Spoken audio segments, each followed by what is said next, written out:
অঞ্জন দার সঙ্গে কাজ করার একটা ইন্টারেস্টিং ব্যাপার হচ্ছে অঞ্জন দা অঞ্জন দত্ত পুরো সিনেমা ট্রেনিংটাই কিন্তু হয়েছে মৃণাল সেনের কাছ থেকে। মৃণাল সেনের ছবিতেও কাজ করেছে, প্লাস বুদ্ধদেব দাশগুপ্তর ছবিতেও কাজ করেছে, রীনাদি অর্থাৎ অপর্ণা সেনের ছবিতেও যদিও কাজ করেছে, এবং আরো অনেকের ছবিতে কাজ করেছে। কিন্তু ওর ফিল্ম ট্রেনিং বলতে যেটা বোঝায়, এই ট্রেনিংটা কিন্তু হয়েছে মৃণাল সেনের কাছ থেকে। যার জন্যে মৃণাল সেনের কতগুলো শুটিং স্টাইলও অ্যাডাপ্ট করেছে, যেটা হচ্ছে যে প্রায় এডিটিং পয়েন্ট অফ ভিউ থেকে ও শুটিং স্পটে কাট বলতো, মানে যেখানে ও মনে করছে যে এডিটিং পয়েন্ট অফ ভিউ থেকে কাট হবার কথা, সেখানেই কিন্তু ও শুটিং স্পটে কাট বলছে। তাতে প্রথম দিকে আমার একটু অসুবিধে হতো, কারণ আমি যেখানে কাটতে চাইছি সেটা হয়তো আরেকটু পরে, কিন্তু ততক্ষণে অঞ্জন দত্ত শুটিং স্পটে কাট বলে দিয়েছে। তাতে যেটা হতো যে একটা সেন্স অফ র্যাপিড এডিটিং তৈরি হতো, একটা সেন্স অফ স্পিডি, একটা ব্রিজি সেন্স অফ এডিটিং তৈরি হতো, যেটা প্রথম দিকে অ্যাক্লিমেটাইজ করতে একটু সময় নিয়ে, তারপর যখন দেখতাম যে না জিনিসটা এরকমই, যে অঞ্জন দত্তর ভীষণ শার্প কাটসে বিশ্বাসী, এবং শুধু তাই নয়, সাংঘাতিক জাম্প কাট করতে আগ্রহী, এবং খুব যাকে বলা যায় শুধু জাম্প কাট না, স্ম্যাশ কাটও করতে ভীষণভাবে চায়। এইটা তখন আয়ত্তে একবার এসে গেলে তখন জিনিসটা একটা স্মুথ রাইড হতো, এবং তখন খুব মজা পেতাম। কিন্তু ইনিশিয়ালি সে অঞ্জনদার যে কোনো ছবি এখনো ইনিশিয়াল কয়েকটা কাট আমি একটু বোঝার চেষ্টা করি যে ও কি চাইছে, কারণ ওর মধ্যে কিন্তু ওই র্যাপিড সেন্স অফ এডিটিংটা খুবই একটা জরুরি language in his mode of film making. ও খুব একটা ওভারল্যাপস থাকলেও সেটা কিন্তু শুটিং এ ও ওইভাবে শুট করে, মানে ডায়ালগটা দিয়ে ওভারল্যাপটা দিয়ে ও শুট করে। আহ, যার জন্যে ওর ছবিতে খুব একটা যে এক্সপেরিমেন্ট করার স্কোপ আছে তা নয়, কিন্তু একটা সেন্স অফ পেস তৈরি করার জায়গা আছে, যেটা আমাকে বেশ ইন্টারেস্ট করে, এবং যেটা আমাকে, আমি বলবো যে প্রথম দিকে এডিটিং এ একটু ধরতে একটু বুঝতে সময় নিলেও পরে যখন ধরতে পারি তখন বেশ মজা লাগে।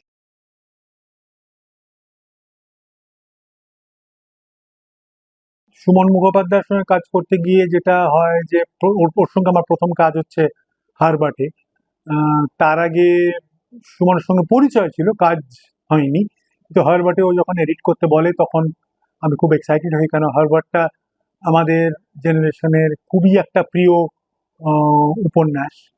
হারবার্ট ছবি হচ্ছে সেটা আমার কাছে খুবই একটা এক্সাইটিং খবর ছিল। তবে আমার একটু ভয়ও ছিল যে হারবার্টের মতো এরম একটা আখ্যান নিয়ে লাল কিভাবে সেটাকে অ্যাপ্রোচ করবে।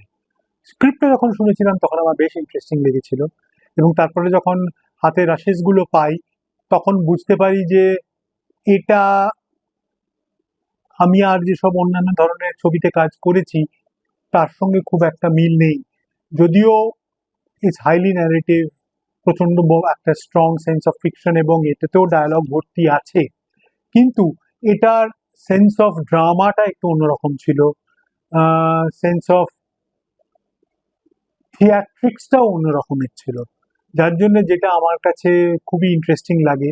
এবং আমার যেটা প্রাথমিক যেটা এম ছিল যে এটার ভেতরে যে একটা সুন্দর ধরনের অভিনয় দেখা দিচ্ছে সেটা যেন কখনো ব্যাহত না হয়, কারণ এই অভিনয়টাই কিন্তু হারবার্ট ছবির একটা বড় ফাউন্ডেশন, যার উপর ভিত্তি করে কিন্তু ছবিটা দাঁড়িয়ে উঠবে।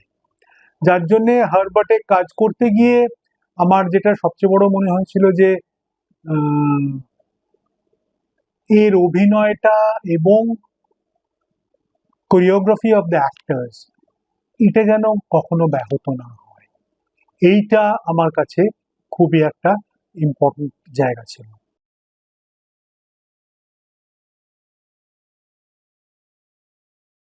অনিরুদ্ধ রায়চৌধুরীর সঙ্গেও আমার বেশ অনেকগুলো কাজ হয়ে গেছে।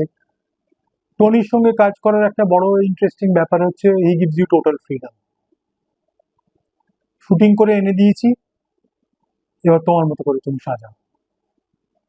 এবং তাতে ওর বক্তব্য থাকে ঠিকই, কিন্তু তাতে যে খুব একটা র্যাডিক্যালি চেঞ্জ করতে হয়েছে আমার এডিটিং, সেটা কখনো হয়নি। হয়তো ও যেটা চায় ইন এন ইমোশনাল কন্টেন্ট, সেটা হচ্ছে sense of emotion. Sense of ইমোশনটাকে বার করতে ও ভীষণ আগ্রহী। সুতরাং ওর এডিটিং এ, ওর সিনেমাতে এডিটিং করতে গিয়ে একটা জিনিস বুঝি যে সেন্স অফ ইমোশনটা যেন স্ট্রংলি বেরোয়। এবং সেটা করতে গিয়ে যে ধরনের এডিটিং প্যাটার্ন তৈরি করা উচিত, কোথায় ক্লোজ আপস, কোথায় রিয়াকশন ইত্যাদি, এবং ও সব রকম ধরনের কাভারেজ করে থাকে। সুতরাং এগুলো শর্টস গুলো পেতে কোনো অসুবিধা হয় না, এবং এইটা করাতে ওর এডিটিং খুব সুবিধা হয়। এবং একটা জিনিস হচ্ছে, ও একটা জিনিস অনেক দিন ধরে দেখে, মানে একবার দেখলো, মন্তব্য করলো, মন্তব্য অনুযায়ী এডিটিং হলো, আবার দেখলো, আবার কিছু বক্তব্য রাখলো, আবার কিছু অদল বদল হলো, আবার দেখলো, এরকম করে বারবার দেখতে থাকে, till he comes to a total satisfaction point যে না, এখন যেটা হচ্ছে সেটা মনে হয় ঠিক। এবং পুরোটাই কিন্তু ঝোঁক হচ্ছে সিনগুলোর থেকে ইমোশনটা বেরোচ্ছে কিনা, that is is main thing. যার জন্য ও ছবিতে যখন গানও থাকে, খুবই ইমোশনালি ড্রিভেন গানগুলো থাকে, এবং গানের কন্টেন্টও যেটা থাকে যখন লিরিক ওয়াইজ, সেটাও খুব ইমোশনালি ড্রিভেন থাকে। এবং ও সং পিকচারাইজেশন, খুব ইন্টারেস্টিং সং পিকচারাইজেশন। তথাকথিত সং পিকচারাইজেশন বলতে যেটা আমরা বুঝি, ওটা একদমই অন্য ধরনের। খুব সুন্দর ভিজুয়ালস থাকে ওর ছবি সং পিকচারাইজেশনে। আবার ওখানে খুব ইন্টারেস্টিং ক্যামেরাম্যানদের কাজ, অভিকের কাজ আছে, রঞ্জন পালিতের কাজ আছে, এদের কাজ আছে, এবং অভিকের বেশি আছে। এবং এইখানেও এদের কন্ট্রিবিউশন যথেষ্ট বেশি এই অনিরুদ্ধ ছবিতে। সুতরাং অনিরুদ্ধ ছবিতে ইমোশনাল কোশেন্টটা যাতে ভালো করে বেরোয়, সেটা আমি দেখি।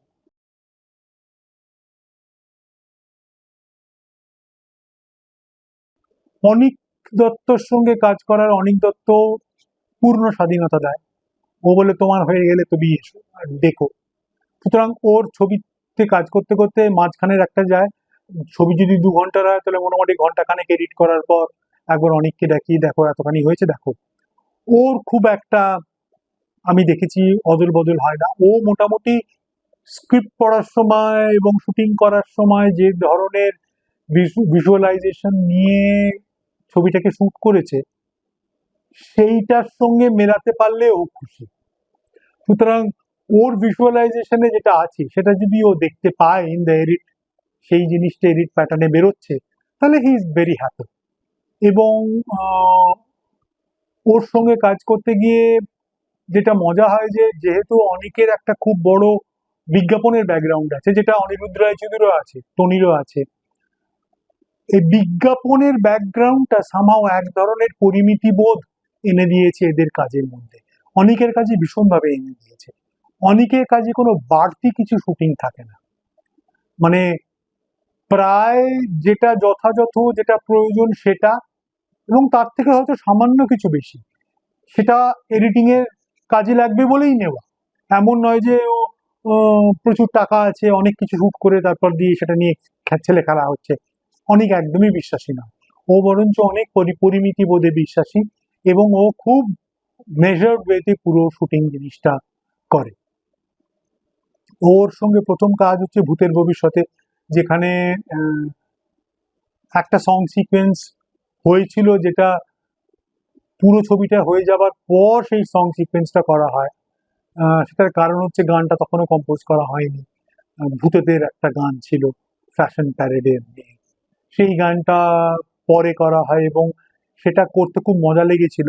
ভূতের ভবিষ্যৎ আমার অনেকগুলো, অনেক প্রিয় ছবির মধ্যে একটা, কারণ ওটার মধ্যে একটা অদ্ভুত সেন্স অফ গেয়ে বান্ডান আছে, যেটা আমি অনেক ছবিতে পাই না। অদ্ভুত ধরনের একটা সেন্স অফ মজা আছে।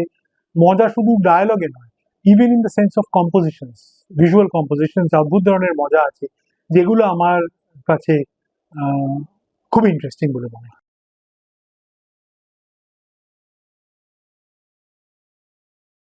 আমি কলকাতায় এডিট করছি, এডিট করে করে সিন বাই সিন বা কিছু 20 মিনিট 30 মিনিট এরকম ধরনের লেন্থ করে আহ, আমি মেল করছি, সেটা ঢাকায় যাচ্ছে, ডিরেক্টর সাহেব দেখছেন, উনি মন্তব্য করে পাঠাচ্ছেন, সেই অনুযায়ী অদল বদল হচ্ছে, আবার যাচ্ছে।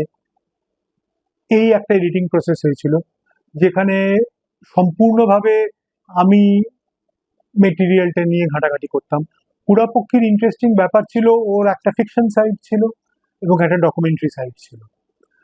ডকুমেন্টারি সাইডগুলো ডকুমেন্টারির মতন করেই অনেক অনেক করে তোলা, এবং সেটা আমরা যেটা প্রথমে করেছিলাম, প্রথমে ডকুমেন্টারি সাইডটাকে এডিট করতাম। ডকুমেন্টারি সাইডটা এডিট করে এবং সেটা খুব চালাচালি হতো, আমি একটাকে এডিট করতাম, ডিরেক্টরকে পাঠাতাম, সে তখন বলতো যে দাদা এইগুলো এইগুলো দেবেন না, না দিয়ে এইগুলো দিন, অথবা এই শটগুলো রাখুন, এই ইত্যাদি করুন। এবার সেইটা করে আবার তাকে পাঠানো হতো, তখন বলবে না আপনি এটা যেটা করেছিলেন তার মধ্যে থেকে এইটা রাখুন।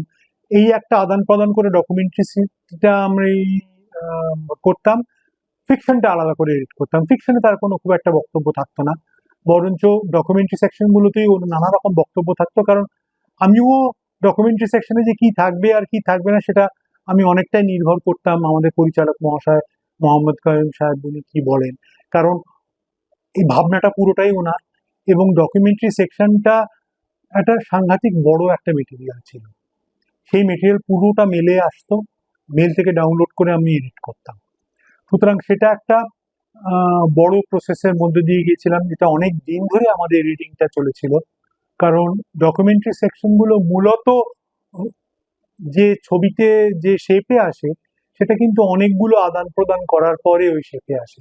তারপর ফিকশন এবং ডকুমেন্টারি দুটোকে একত্র করে যখন আমরা ছবিটাকে দেখি, তখনও তারপর আমাদের তখন কিছু চেঞ্জেস মনে হয় যে ফিকশন থেকে তাহলে আমরা এই জিনিসটা বাদ দিয়ে দিই, কারণ ফিকশনে এই জায়গার থেকে বরঞ্চ এখান থেকে ডকুমেন্টারি এলিমেন্ট ঢুকলে আরো বেটার।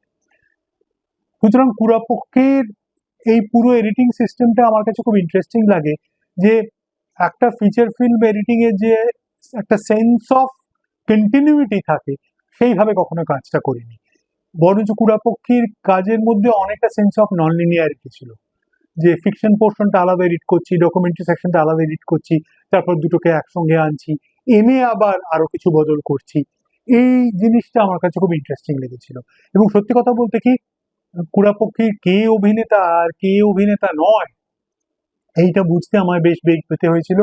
কারণ শুধু তাদের চেহারায় নয়, যারা অভিনেতা নয় তারাও ভালো অভিনয় করছে, এবং যারা অভিনেতা তাদের অভিনয়টাও একদম সাধারণ মানুষের মতো হচ্ছে। সুতরাং এইটা আমার কাছে খুব ইন্টারেস্টিং লেগেছিল। এবং যেহেতু যারা অভিনেতা তাদেরকে আমি একদমই চিনি না, আমার কাছে সবাই, আমার কাছে মনে হয়েছিল কেউই অভিনেতা নয় অ্যাকচুয়ালি। সুতরাং সেটা আমার কাছে মনে হয়েছিল যে পুরো ছবিটাইতেই সাধারণ মানুষেরাই কাজ করেছে, কোনো অভিনেতাই বোধহয় কাজ টাজ করেনি। সেইটা আমার কাছে খুব ইন্টারেস্টিং লেগেছিল, যার জন্য অমুক তারকা আছে, অমুক অভিনেতা আছে, তার ক্লোজ আপটা আর একটু বেশিক্ষণ ধরি, বা তার শটে আর একটু ইম্পর্টেন্স দিই, এইটা কখনোই মনে হয়নি। আমার কাছে মনে হয়েছিল সবাই ইকুয়ালি ইম্পর্টেন্ট চরিত্র, এবং সেই চরিত্র কোনজন কে কত বেশি ঠিকঠাক ইমোট করতে পারছে, তাদের শটগুলোই সেই সময় যেন থাকে।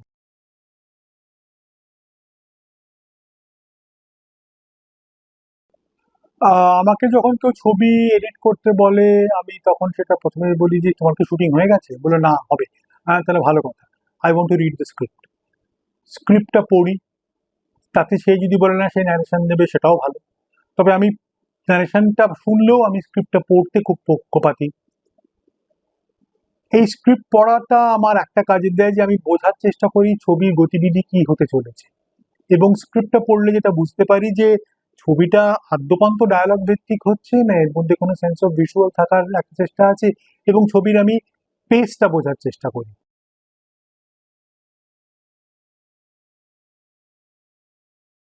আহ, খুব একটা যে শুটিং এ যাওয়ার পক্ষপাতী তা নই, কারণ শুটিং এ গেলে যেটা হয় যে আমি দেখেছি যে শুটিং এ নানা রকম ঝামেলা ইত্যাদি এগুলো ধীরে ধীরে অ্যাফেক্ট করার চেষ্টা করে একজন এডিটরের উপর। তার চেয়ে বরঞ্চ আমি একদমই নিউট্রাল থাকবো, শুটিং এ কি হচ্ছে না হচ্ছে, একজন ডিরেক্টর কত কষ্ট করে শুট করেছে আমার জানার কোনো প্রয়োজন নেই। বরঞ্চ যে মেটেরিয়ালটা আমি পাচ্ছি, সেই মেটেরিয়ালটা আমার সঙ্গে কি কথা বলছে সেটা আমার কাছে যথেষ্ট গুরুত্বপূর্ণ। যার জন্য আমি যেটা করি যে মেটেরিয়ালটা পেয়ে আমার অ্যাসিস্ট্যান্ট মেটেরিয়ালটা ভিজুয়াল এবং অডিও সিঙ্ক করে যখন আমাকে সিন বাই সিন দেয়, আমি তখন সেই রাশটা দেখে বোঝার চেষ্টা করি যে এর পেসিংটা কি হতে পারে। পেসিংটা আমি বোঝার চেষ্টা করি from the acting point of view, acting এর পেসটা কি হয়েছে, ডায়ালগ ডেলিভারি কি হয়েছে, ক্যামেরা মুভমেন্টস বা ল্যাক অফ মুভমেন্টস কিরকম আছে, এই সবগুলো দিয়ে আমি বোঝার চেষ্টা করি একটা ছবির পেসিংটা কি হওয়া উচিত। কারণ এটা কিন্তু আমাকে অনেক দূর টেনে নিয়ে যাবে, এই পেসিং এর বোঝাপড়াটা। এইটা বুঝতে পারলে তারপরে আমি যেটা চেষ্টা করি যে ছবির অ্যাক্টিংটাকে কিভাবে প্রিজার্ভ করব। কারণ প্রত্যেকটা চরিত্র তারা নিজের মতো করে অ্যাক্টিং করেছে, প্রত্যেকজন অভিনেতা। কিন্তু সেই অ্যাক্টিংটা আমি কি কোনো একটা সেন্স অফ ইউনিফর্ম পেস দেবো, না তারা যে পেসটা ক্রিয়েট করছে সেইটার সঙ্গে খাপ খাইয়ে একটা এডিটিং প্যাটার্ন তৈরি করব। এইটা একটা মাথায় আনার চেষ্টা করি, এবং এইটা মোটামুটি প্রথম দু একটা সিন এডিট করতে এই জিনিসটা আমাকে একটু সময় লাগে, যেখান থেকে আমি এই জিনিসটা বোঝার চেষ্টা করি।